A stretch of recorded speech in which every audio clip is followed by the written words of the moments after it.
প্রতি বছর কোরবানির ঈদ আসার আগে আমি যেটা করি একটু বেশি করে কাঁচামরিচের আচারটা বানিয়ে রাখি।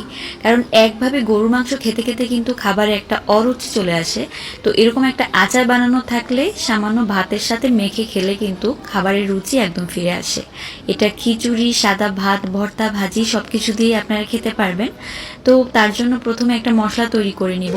2 চা চামচ হলুদ সরিষা, 2 চা চামচ গোটা ধনিয়া, 1 টেবিল চামচ পরিমাণ পাঁচফোড়ন হালকা করে একটুখানি ভেজে নিব। এরপর এটাকে ব্লেন্ডারে একদম মিহি একটা গুঁড়া করে নিব।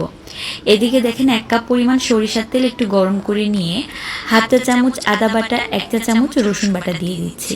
আদা রসুন বাটাটাকে হালকা করে একটুখানি ভেজে নিব। ভাজা হয়ে গেলে এখানে 1/2 কাপ পরিমাণ দিয়ে দিচ্ছি চিনি। আজকে আমি টক ঝাল মিষ্টি স্বাদের কাঁচামরিচের আচার তৈরি করছি। 2 চা চামচ লবণ দিয়ে দিচ্ছি। এই পর্যায়ে চাইলে আপনারা হলুদের গুঁড়া 1/2 চা চামচ, শুকনা মরিচের গুঁড়া 1 চা চামচ এখানে ব্যবহার করতে পারেন। তবে আমি দিচ্ছি না, এতে করে কিন্তু মরিচের যে সবুজ রংটা সেটা চলে যায়। তো আমি মরিচের রংটা সবুজ রাখার জন্যই এগুলো দিচ্ছি না। তো এরপর আমি এখানে 1 কাপ পরিমাণ বিচি সহ তেঁতুল দিয়ে দিলাম। তেঁতুলটাকে সামান্য পানি দিয়ে গুলিয়ে রেখেছিলাম। তো তেঁতুল দেওয়ার পরে কিছুক্ষণের জন্য জাল দিয়ে নিব। এরপর দিয়ে দিব এখানে 1/2 কেজি পরিমাণে কাঁচামরিচ। তো আমি এখানে এই মরিচটা ব্যবহার করেছি, এটা আচারে দিলে দেখতে যেমন ভালো লাগে, ফ্লেভারটা অন্যরকম আসে। আপনারা যে কোনো ধরনের কাঁচামরিচ দিয়ে আচারটা তৈরি করে ফেলতে পারবেন। একটু বড় কোনো সবজির বাজারে গেলেই আপনারা মরিচটা পেয়ে যাবেন। 1/2 কাপ পরিমাণ দিয়ে দিলাম ভিনেগার।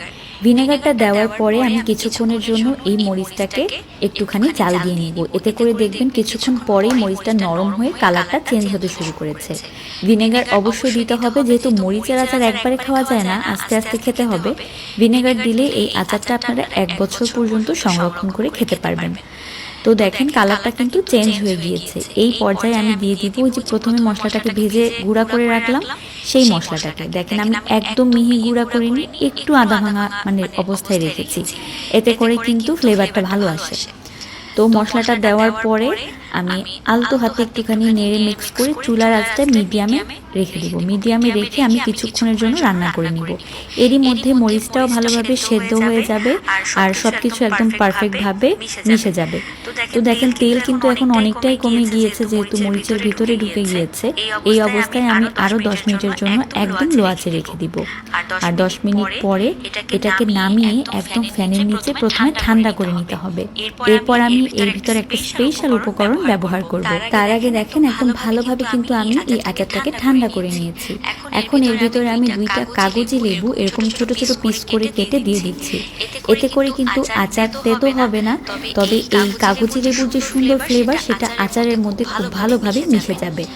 তো এখন এটাকে এইভাবে কাঁচা অবস্থায় মিক্স করে নিয়ে বয়ামের মধ্যে ভরে আমি কয়েকদিন টানা রোদে দিব। এরপর আমি নর্মাল ফ্রিজে রেখে খাবো। আচারের রেসিপিটা ভালো লাগলে লাইক, কমেন্ট, শেয়ার করবেন। আল্লাহ হাফেজ।